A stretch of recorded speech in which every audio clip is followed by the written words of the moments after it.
আমায় কি করতেছো? মা দেখি তোমার তো সেই সুন্দর লাগতেছে। শাড়ি পরেছো? শাড়ি পরে ছাদে কতগুলো মরিচ হয়েছে, এই যে মরিচগুলো তুলে নিচ্ছি। আসসালামু আলাইকুম গাইজ, কেমন আছেন? আশা করি ভালো আছেন। তা আমি অনেক দিন আগেই শীতের সময় ছাদে মরিচ গাছ, টমেটো গাছ লাগাইছিলাম। তো টমেটো গাছগুলো মরে গেছে, পরে দিয়ে কিছু মরিচ গাছও মারা গেছে। এই যে কয়েকটা মরিচ গাছ আছে, সিম গাছ আছে, তো কয়েকটা মরিচ আছে। মরিচগুলো তুলতে আসলাম ছাদে, গোসল করলাম। গোসল করে ভাবলাম যে ছাদে যায় মরিচ গাছের থেকে মরিচগুলো তুলি আর একটা ভিডিও করি।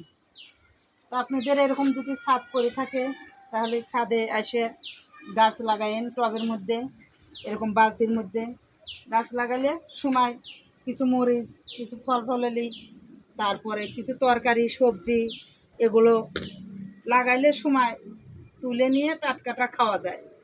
এই আর কি, শখের বিষয় আর কি। ছাদ এমনি পরেই থাকে, তো কিছু সবজি লাগাইলে শখের বিষয় তুলে নিয়ে খাওয়া যায়।